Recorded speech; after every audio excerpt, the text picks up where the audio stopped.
Time distance का second part, train से related question आज हम देखेंगे, ठीक है। इसके लिए कुछ बेसिक इन्फॉर्मेशन या बेसिक आइडिया आपके पास होना चाहिए। उनमें क्या है, पहला ये कि अगर एक ट्रेन जा रही है इस तरीके से और ट्रैक के किनारे पर कोई व्यक्ति खड़ा है, स्टैंडिंग पोजीशन में है, या कोई पोल है, खंबा, ठीक, या सिग्नल है, यानी कि हम ये कह सकते हैं कोई भी ऐसा वस्तु जो स्थिर अवस्था में होना चाहिए, अगर है मान लो ऐसा ये स्थिर अवस्था, तो जब ये ट्रेन इसको पार करेगा, ये यहां से यहां तक पार किया हुआ कब माना जाएगा, जब इसका ये बैक यहां से चलते हुए यहां तक आ जाए, ये आगे बढ़ जाएगा फिर ट्रेन यहां तक, तब ना पार किया हुआ माना जाएगा। तो पार करने में दूरी कितना तय करना पड़ेगा इस ट्रेन को, ट्रेन की जितनी खुद की लंबाई है, ठीक है। तो हम ये कह सकते हैं इसमें समय कितना लगेगा, समय के लिए फॉर्मूला हम पढ़ चुके हैं, समय बराबर क्या होता है, दूरी बटे चाल। तो यहां पे दूरी किसको माना जाएगा, जितना ट्रेन की लंबाई है, ट्रेन की लंबाई, ये दूरी हो गया, बटे क्या आएगा, चाल। तो चाल किसका, ट्रेन की चाल, ठीक, ये एक स्थिति आएगी। इसके अलावा और क्या क्या स्थितियां, सभी स्थितियों को एक साथ देखते हैं फिर क्वेश्चन कर लेते हैं, है ना। तो अभी हमने पहला स्थिति क्या किया, जब कोई ट्रेन किसी स्थिर व्यक्ति या वस्तु को पार करे, ये पहला स्थिति हमने जाना। दूसरा देखें, दूसरा स्थिति क्या होगा, हाँ, एक ट्रेन है, ये किसी प्लेटफॉर्म या किसी ब्रिज को पार करे, ठीक है, प्लेटफॉर्म समझ रहे हैं, ब्रिज समझ रहे हैं, इन सबको पार करेगा। तब इस ट्रेन को कैसे पार करेगा, ये ट्रेन को पार किया हुआ कब माना जाएगा, ये ट्रेन चलते हुए जाएगा और यहां जब पहुंच जाएगा, इसका बैक यहां पे जब आ जाएगा, तब पार किया हुआ माना जाएगा, ठीक है। तो दूरी कितना तय करना पड़ेगा, तो समय के लिए फॉर्मूला लिखेंगे, क्या आ जाएगा, पहला फॉर्मूला पहले आएगा क्या, ट्रेन की लंबाई, इसको मैं क्या ले लेता हूं, एल ले लेता हूं, ट्रेन की लंबाई एल, और इस प्लेटफॉर्म की लंबाई को एक्स मान लेते हैं, तो क्या आएगा, एल प्लस एक्स, दोनों को जोड़ना, प्लेटफॉर्म या ब्रिज जो भी रहेगा उसकी लंबाई प्लस ट्रेन की लंबाई, बटे में क्या आएगा, ट्रेन की चाल, स्पीड ऑफ ट्रेन, एस से दर्शा देते हैं। ये समझ आया, ये एक स्थिति हुआ। और कौन सी स्थिति हो सकती है, जब ट्रेन किसी गतिशील व्यक्ति को पार करे, तो वहां पर कॉन्सेप्ट आता है किसका, सापेक्ष चाल का। तो पहले मैं सापेक्ष चाल बता देता हूं, पहले मैं सापेक्ष चाल ही बता देता हूं, ठीक है। सापेक्ष चाल पहले देखते हैं, सापेक्ष चाल क्या होता है ये जानते हैं।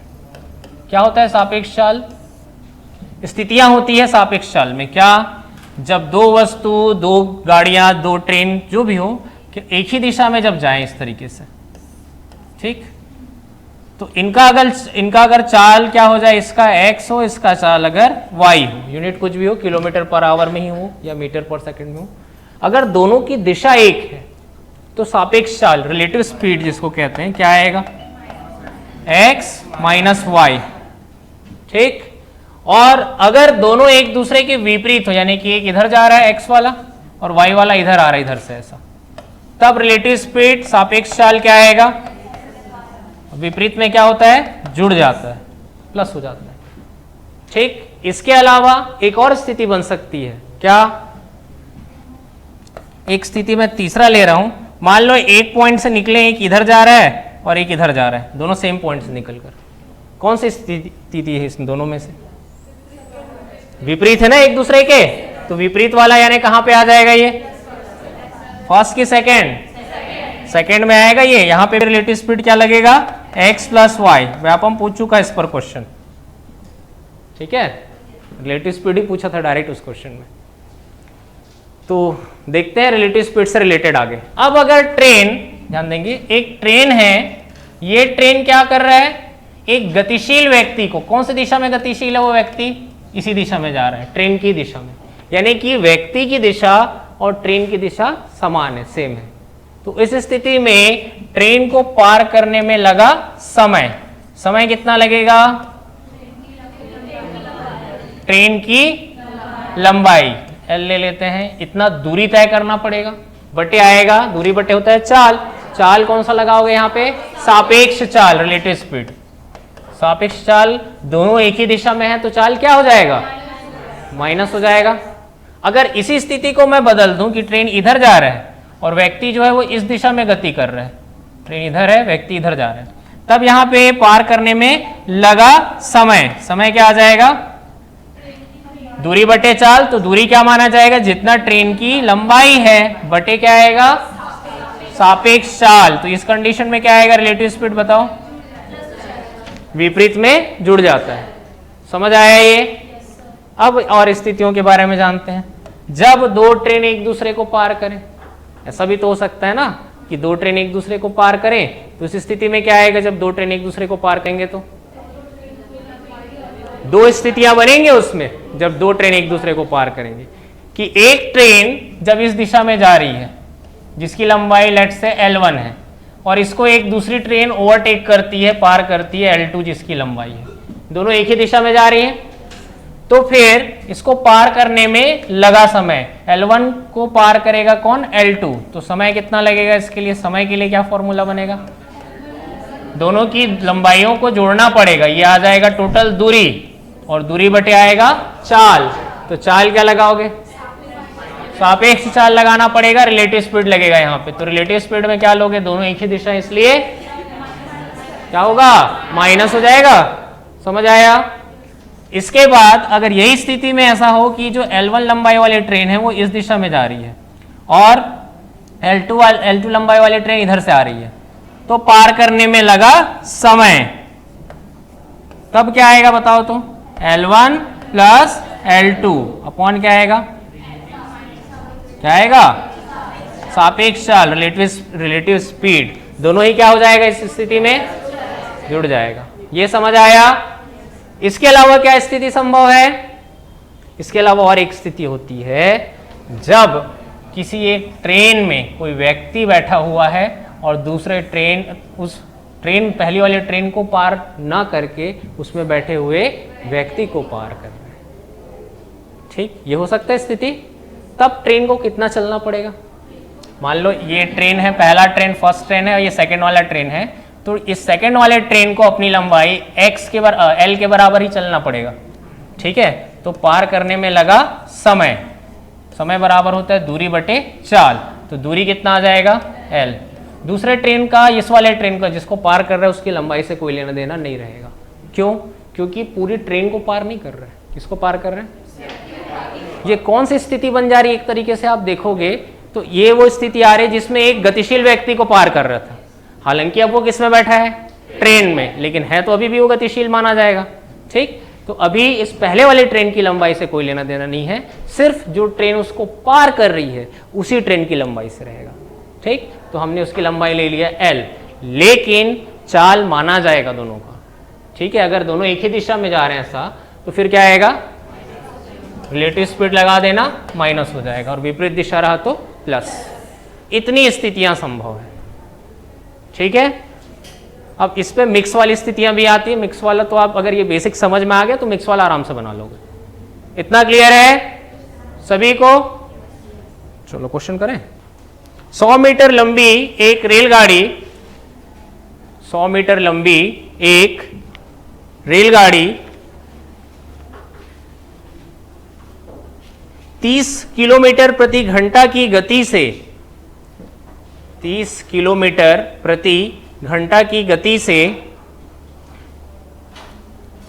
चल रही है।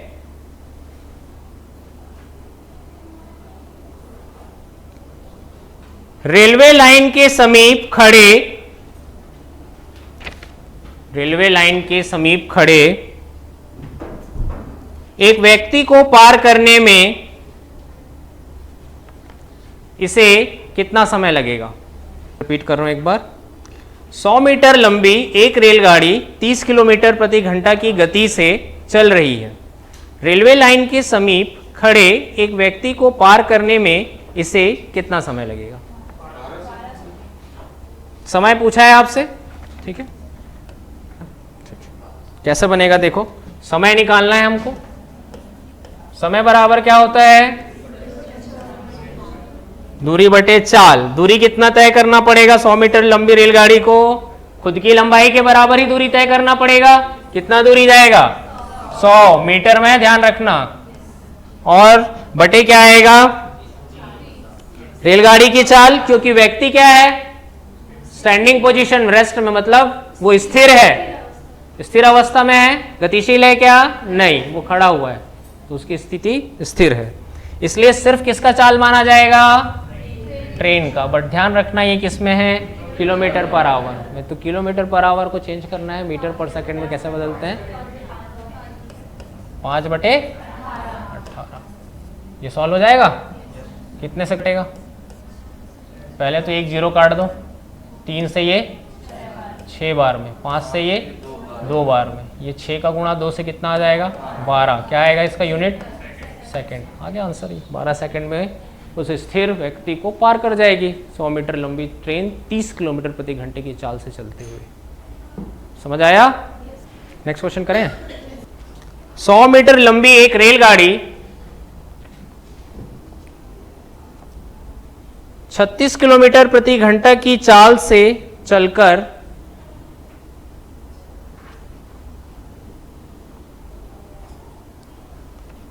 एक पुल को 25 सेकंड में पार करती है।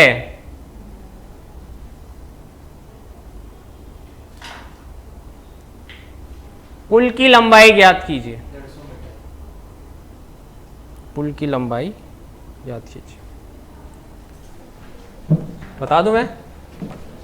देखिए क्या बोला है।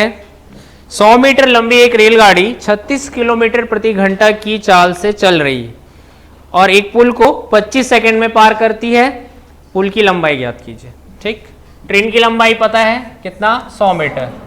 एक पुल को पार करती है, पुल की लंबाई ले लेते हैं x मीटर, मीटर में ही लेंगे। ठीक, ट्रेन की जो चाल है वो कितना है? 36 किलोमीटर प्रति घंटा, और पार करने में इसको टाइम कितना लग रहा है? 25 सेकंड। ये दिया डेटा। ठीक, और पूछा है क्या? लंबाई किसकी? पुल की। तो एक तरीके से दूरी ही तो है। तो दूरी बराबर क्या होता है फॉर्मूला? चाल गुणा समय, ये होता है। हमको निकालना है दूरी। तो पहले तो दूरी इसका, दूरी मतलब इसकी लंबाई, ट्रेन की लंबाई कितना है? 100। और अगर इस प्लेटफॉर्म को पार कर रहा है या पुल को पार कर रहा है तो कितना चलना पड़ेगा? 100 + x बराबर क्या आ जाएगा? चाल कितना? 36। किस में आएगा ये? किलोमीटर प्रति घंटे में है। किस में चेंज करेंगे? 5/18 गुणा क्या आ जाएगा? समय 25। ये किस में दे रखा है ऑलरेडी? सेकंड में। ये समझ आया? सॉल्व कर दो इसको। कितना हो जाएगा ये? 18 दूनी 36, 5 दूनी 10 गुणा 25 कितना आएगा? 250। और ये 100 + x, x का मान कितना आ जाएगा यहाँ से? 150। किस में आएगा यूनिट? मीटर। यही पूछा था। पुल की लंबाई कितनी? कितना आ जाएगा? 150। समझ आया?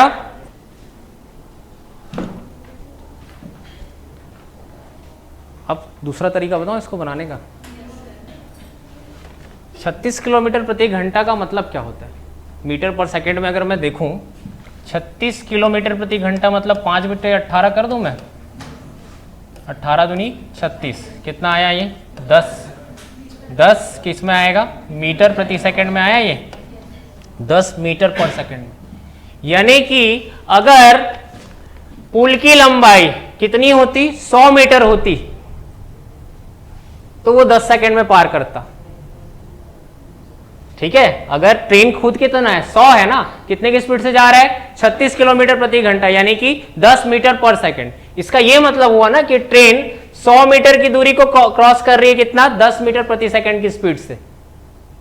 अपनी जो दूरी है उसको 10 मीटर प्रति सेकंड की स्पीड से जा रही है, पार कर जाती।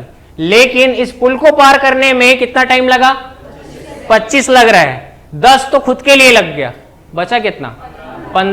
15 एक्स्ट्रा लग रहा है। क्यों 15 एक्स्ट्रा लग रहा है?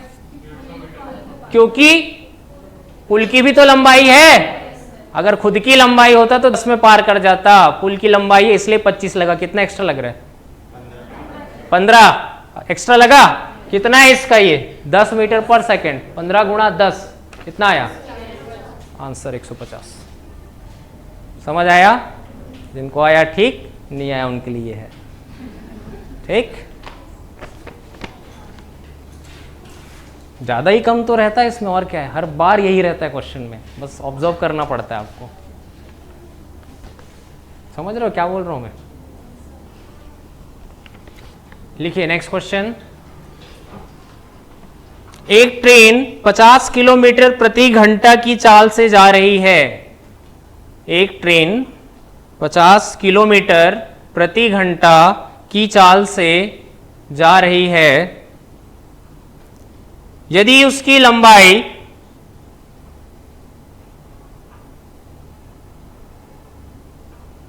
100 मीटर हो तो वह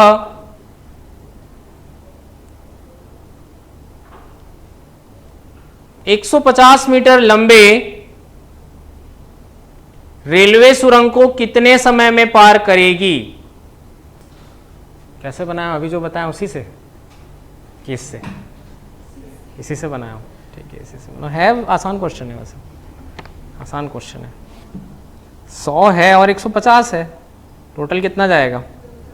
250 बटे कितना आ जाएगा? 50 गुणा 5/18। सॉल्व कर दो, आ जाएगा समय। समय निकालना है। समय के लिए क्या होता है फॉर्मूला? दूरी बटे चाल।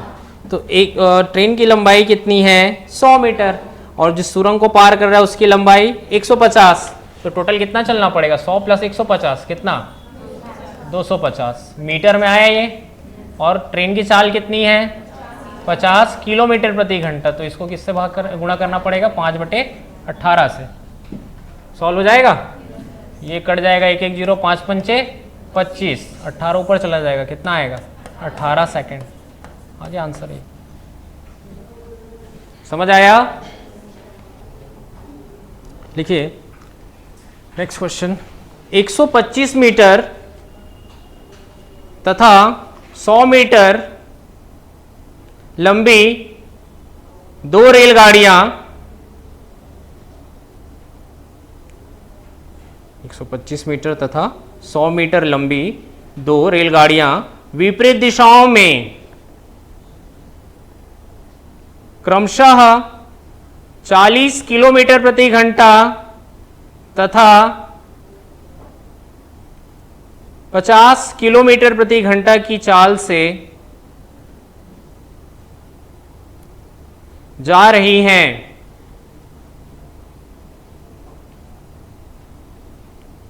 कितने समय में वे एक दूसरे को पार करेंगी? कितने समय में वो एक दूसरे को पार करेंगी? इतना इजीली कैंसिल हो जा रहा है डेटा, कुछ भी ऐसा नहीं है जो कैंसिल ना हो। प्रॉब्लम तब आती जब आप डेसिमल का रहता क्वेश्चन, उसमें थोड़ा टाइम टेकिंग होता है। देखिए क्या बोला इस क्वेश्चन में। दो ट्रेन है, एक ट्रेन की लंबाई 125 मीटर है और एक ट्रेन की लंबाई कितनी है? 100 मीटर। दोनों एक दूसरे को पार करती हैं, विपरीत दिशा में चल रही है और पार करती हैं। एक का चाल कितना है? 40 किलोमीटर प्रति घंटा है और दूसरे का 50 किलोमीटर प्रति घंटा है। दोनों एक दूसरे को पार करेंगे। ये इधर जा रही है, इधर जा रही है, तो ये इधर और ये इधर। पार करने में क्या पूछा है? समय। समय बराबर क्या होता है? दूरी बटे चाल। तो दूरी कितना आ जाएगा यहाँ पे? 125 इसका और 100 इसका, कितना आ गया? दोनों को जोड़ दो, 225 बटे। अब कौन सा चाल लगेगा? सापेक्ष चाल। सापेक्ष चाल में क्या होता है? विपरीत दिशा होती है तो दोनों ऐड हो जाएगा, जुड़ जाएगा। तो 40 और 50 कितना हो जाएगा? 90। किसमें आया ये? किलोमीटर प्रति घंटा में। किसमें चेंज करेंगे? क्योंकि ये 225 मीटर में दिया इसलिए, तो कट जाएगा ये।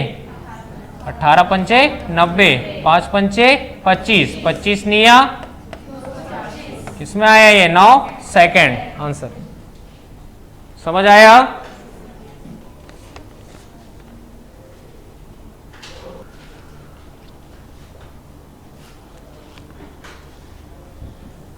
दो गाड़ियां ए तथा बी, दो गाड़ियां ए तथा बी विपरीत दिशाओं से आ रही है।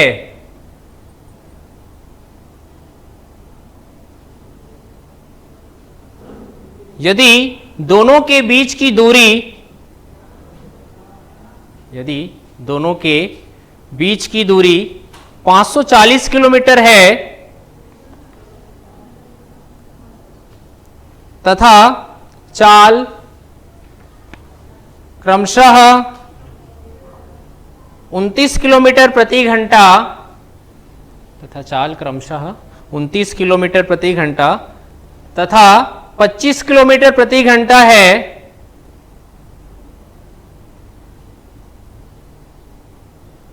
तो कितने समय के बाद दोनों एक दूसरे से मिलेंगी?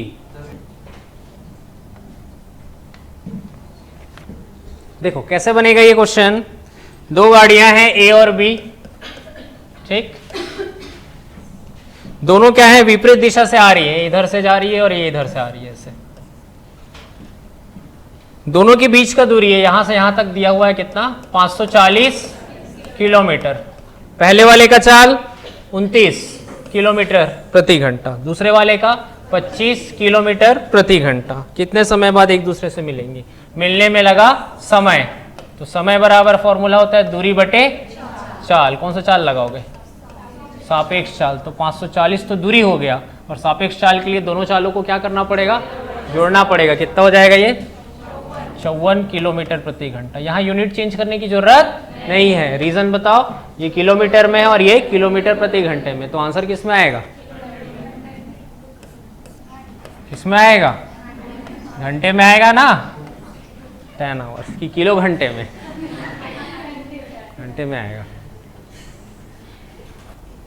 किलो घंटा कोई यूनिट होता है? नहीं ना।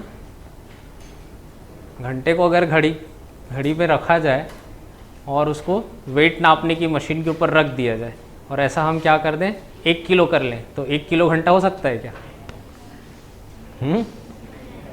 हाँ या ना? हाँ नहीं।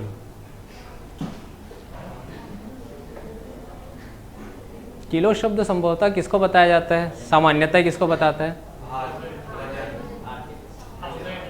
1000 को बताता है किलो। वहाँ भार से कोई मतलब नहीं है, वहाँ पे किलोग्राम जब बोलते हो तो आप वेट के बारे में बात करते हो। किलो शब्द एक क्या है, क्या है? 10 टू द पावर 3 है, ठीक है, प्रीफिक्स वर्ड है ये, 10 टू द पावर 3 है ये। तो आप क्या लिखते हो? किलो वॉट भी तो पढ़े होगे, पढ़े हो ना? वैसे ही किलोग्राम पढ़े हो और किलो लीटर भी पढ़े होगे, बहुत सारे यूनिट है। चलिए आगे बढ़े।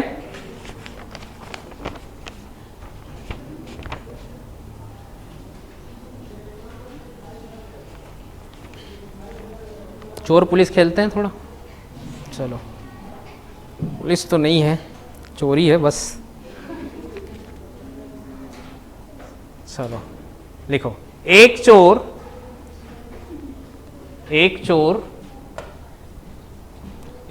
2:30 बजे अपराह्न समझते हो ना, पीएम। तो एक चोर है वो 2:30 पीएम पर क्या किया, 2:30 पीएम पर कार चुराकर 60 किलोमीटर प्रति घंटा की गति से भागता है।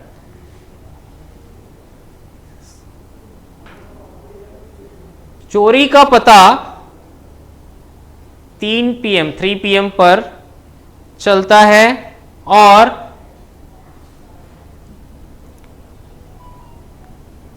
कार का मालिक दूसरी कार में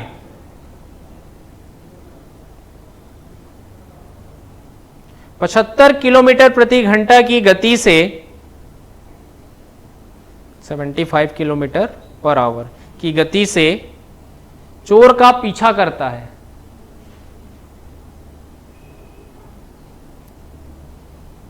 वह चोर को कितने बजे पकड़ लेगा? वह चोर को कितने बजे पकड़ लेगा?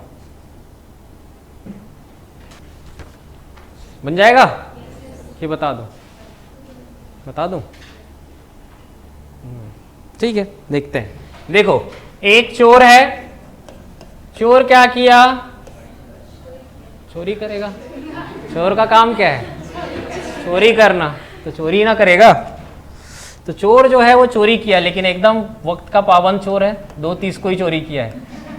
और इससे बड़ा मूर्ख चोर कौन होगा जो PM पे चोरी कर रहा है, दोपहर में चोरी कर रहा है ना। दिन के 2:30 बजे वो चोरी करता है, ठीक है। तो चोरी का तो पता चल ही जाएगा ना। तो चोरी का पता चला कितना बजे, 3 बजे पता चला चोरी का। कार मालिक को पता चलता है 3 बजे कि मेरी कार चोरी हो गई है।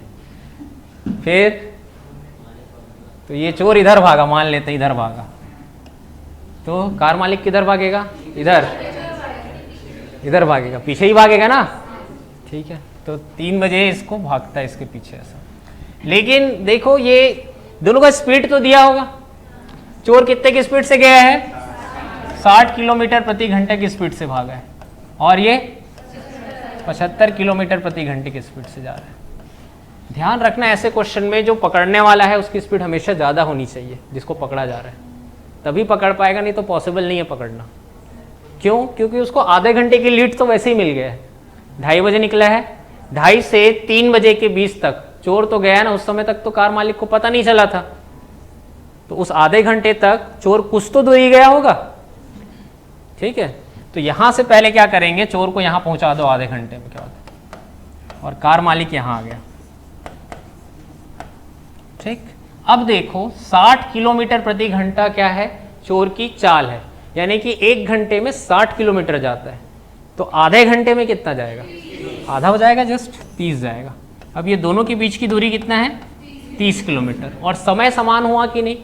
अब यहाँ पे चोर के लिए टाइम कितना हुआ है, 3 बजा है, और कार मालिक के लिए भी 3 बजा है। समय हमेशा बराबर करते हैं, इसमें ध्यान रखना है, ठीक। दोनों का चाल पता है तो पकड़ने में लगा समय, समय बराबर क्या होता है, दूरी बटे चाल। दूरी कितना है, 30 बटे चाल क्या होगा, ये 60 से जा रहा है, इसके पीछे 75 से जा रहा है, तो दोनों एक ही दिशा में सापेक्ष चाल के लिए माइनस हो जाएगा। 75 में से 60 माइनस कर दो, कितना आएगा, 15। तो इसको सॉल्व करने से आएगा कितना, ये 2 घंटे। तो 2 घंटे बाद पकड़ लेगा। लेकिन पूछा ये नहीं कितने घंटे में, पूछा ये है कितना बजे। तो कितना बजे, 2:30 से काउंट करोगे 2 कि 3 से, क्यों 3 से काउंट किया जाएगा, क्योंकि कार मालिक जो है वो 3 बजे निकला है ना, पकड़ने का काम भी वही कर रहे हैं, और तो उसी के समय से काउंट किया जाएगा। तो 3 PM से प्लस 2 घंटा और कितना आ जाएगा, ये 5 PM पे चोर पकड़ा जाएगा। समझ आया। चलिए नाव व धारा इस बारे में बात करेंगे, ठीक। तो नाम से ही क्लियर है क्या चीज आएगा, नाव और धारा। तो इन्हीं के बारे में आपस में स्टडी है। क्या चीज है बेसिकली, कि एक नाव होता है, ठीक है। वैसे नाव बनता नहीं ठीक से, मान लो कि ये नाव है, दिया मत बोलना कोई, ठीक है। पानी अब पीला तो होता नहीं है, लेकिन अब क्या करें, इसको बना ही लेते हैं ऐसा। पुराने ज़माने का नाव है ये, लेकिन नया ज़माना वाला नाव चलेगा ना। इसमें बोट जैसा बनाना है इसको, ताकि ये लगे कि हाँ ये बोट टाइप का है, ठीक है, बोट जैसा है। अब यहाँ पे 2 चीज़ें आती है समझना।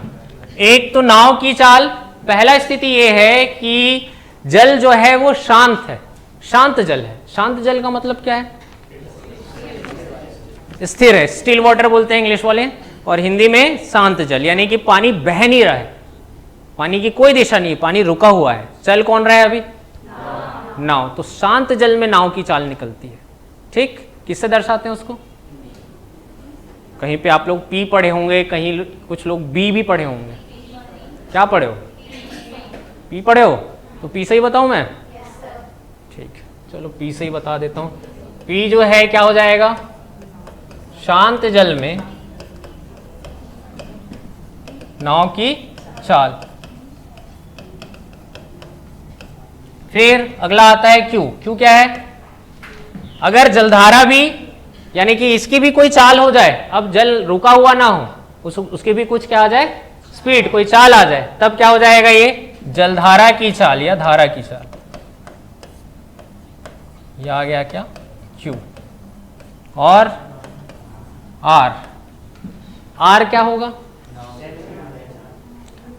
मान लो इस दिशा में धारा बह रही है, ठीक, और इसी दिशा में क्या है, नाव जा रही है, तो ये क्या होगा कि इसकी जो शांत जल में चाल है उससे ज्यादा आएगी चाल। क्यों? क्योंकि ये नीचे इसको सपोर्ट कर रहे हैं इस दिशा में जाने के लिए। तो इस स्थिति में क्या होगा, उसकी स्पीड बढ़ जाएगी ना। शांत जल की तुलना में जलधारा की दिशा में जाने पर नाव की चाल बढ़ती है, होगा कि नहीं? तो Q को किस चीज से, R को किस चीज से दर्शा रहे हैं, धारा की दिशा में, धारा की दिशा में नाव की चाल।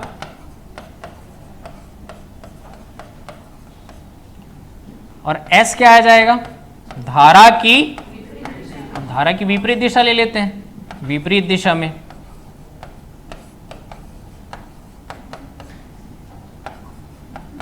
नाव की चाल। ये सभी को पता होगा PQRS। अब हो सकता है इंग्लिश वाले लोग इसको थोड़ा अलग तरीके से लिए हों। शांत जल में नाव की चाल इसको B से दर्शाए होंगे, हो सकता है। जलधारा की चाल स्पीड ऑफ स्ट्रीम S, फिर धारा की दिशा में, ठीक है, क्या होता है ये, डाउनवर्ड फ्लो, ठीक है, डाउनवर्ड, डाउनस्ट्रीम भी बोलते हैं, डाउनस्ट्रीम ही कहेंगे, ठीक। ये क्या हो जाएगा, अपस्ट्रीम, U से ऐसे दर्शाए होंगे। तो जैसा आपको बताया गया है क्लास में वैसा ही करो, ठीक है, चेंज मत करना इसको। फॉर्मूला है, अब इस पर फॉर्मूला करें। पहला फॉर्मूला किसके लिए बनेगा, R के लिए। R क्या है, जलधारा की दिशा में नाव की चाल। तो जलधारा की दिशा में नाव की चाल में क्या क्या चीजें इंक्लूड होती है, एक तो शांत जल में जो नाव की चाल होगी वो क्या बोलेंगे उसको, P, और दूसरा Q, जलधारा की चाल। दोनों को जोड़ोगे तब तो जलधारा की दिशा में जाएगी नाव।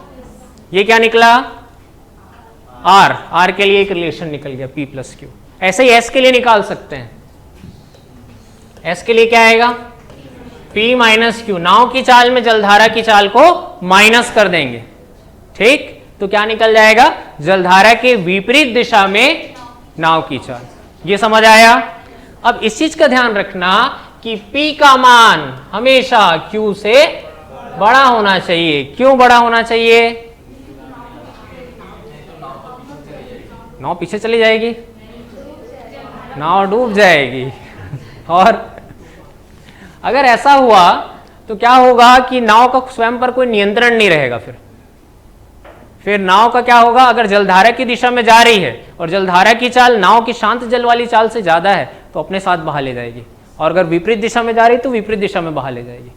बाढ़ के दिनों में कहा जाता है कि नदियों पर या समुद्र पर नहीं जाना चाहिए, खासतौर से नदियों को मना किया जाता है। क्यों, बहाव तेज हो जाता है। बहाव तेज होने की वजह से नाव को उस तरीके से चाल मिल नहीं पाता, क्योंकि ज्यादातर नाव कैसे रहता है, मैनुअली ऑपरेट करने वाला। बोट तो नहीं रहता ना, मतलब प्रॉपर उसमें मोटर लगा हुआ ऐसा वाला तो नहीं रहता, तो इस वजह से मना किया जाता है। और समुद्र में इसलिए जाने से मना करते हैं, क्यों, बारिश के दिनों में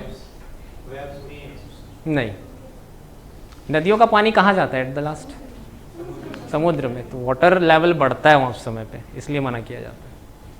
मतलब बारिश के दिनों में वाटर बॉडीज से दूर रहो, ये बोला जाता है ना, कारण है उसका। ठीक है, ये दो फॉर्मूला बना। इससे और फॉर्मूला बनेगा। क्या फॉर्मूला बनेगा, देखो क्या फॉर्मूला बनेगा।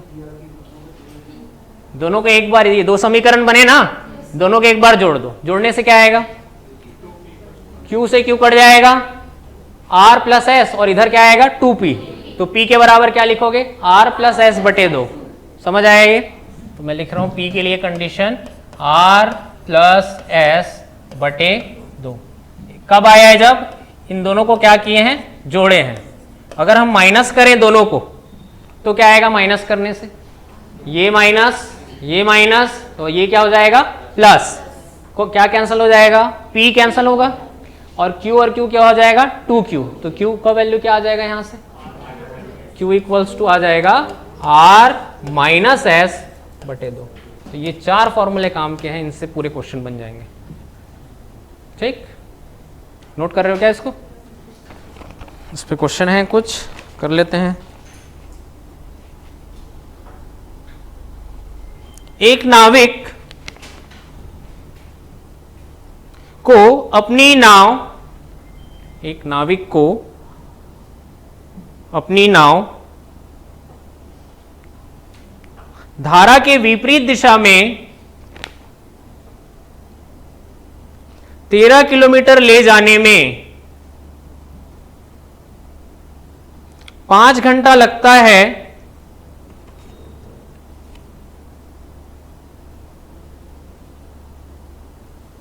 तथा धारा की दिशा में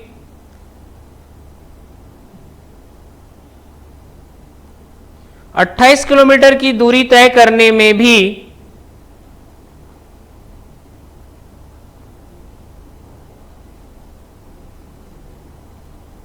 5 घंटा लगता है।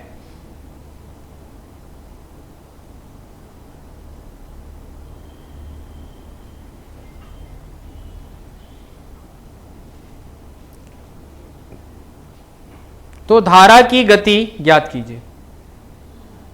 तो धारा की गति ज्ञात कीजिए। बता दूं मैं? ठीक है, देखिए कैसे बनेगा ये क्वेश्चन। एक व्यक्ति है, एक नाविक है जो धारा की विपरीत दिशा में, पहले मान लेते हैं धारा इस दिशा में है, वो धारा की विपरीत यानी इधर जा रहा है। कितना किलोमीटर जाता है इधर? 13 किलोमीटर। कितना टाइम लगता है उसको? 5 घंटे का समय लगता है। जबकि धारा की दिशा में, इस दिशा में अगर जाए तो कितना किलोमीटर जाता है? 28 किलोमीटर। समय कितना लगता है? 5 घंटे लगता है।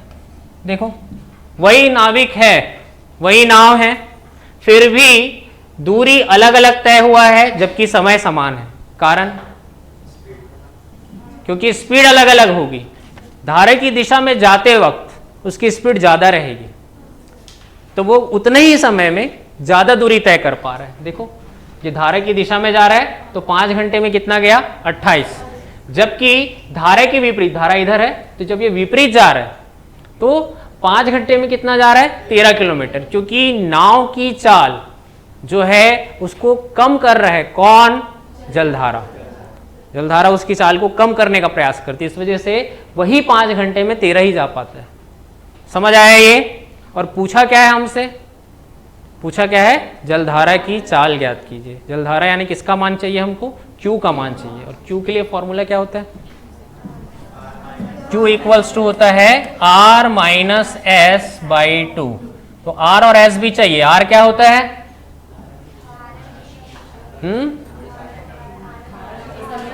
धारा की दिशा में चाल। तो धारा की दिशा में चाल के लिए क्या करना पड़ेगा? चाल बराबर फॉर्मूला होता है दूरी बटे समय। 28/5 आ जाएगा R का मान, माइनस क्या आएगा? S का मान क्या आएगा? 13/5 बटे क्या आ जाएगा? 2। ये किसका मान निकलेगा यहां से? Q का। कितना आ जाएगा? डायरेक्ट माइनस कर सकते हैं, दोनों के बटे में 5 है। 28 में से 13 गया 15, 15/5 और ये 2 के साथ गुणा में आ जाएगा। तो 5 दूनी 10, 10 यानी कितना आ जाएगा? 1.5। किस में आएगा ये? किलोमीटर प्रति घंटा। आंसर समझ आया? चलिए नेक्स्ट क्वेश्चन करें। लिखिए, एक नाव स्थिर जल में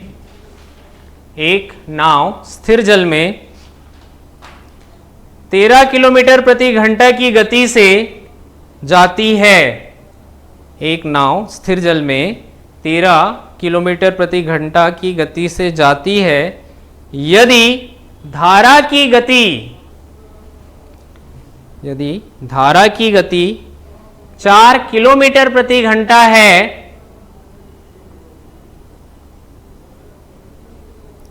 तो नाव द्वारा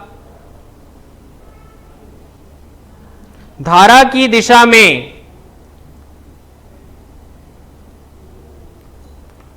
68 किलोमीटर जाने में लिया गया समय ज्ञात कीजिए। 68 किलोमीटर जाने में लिया गया समय ज्ञात कीजिए।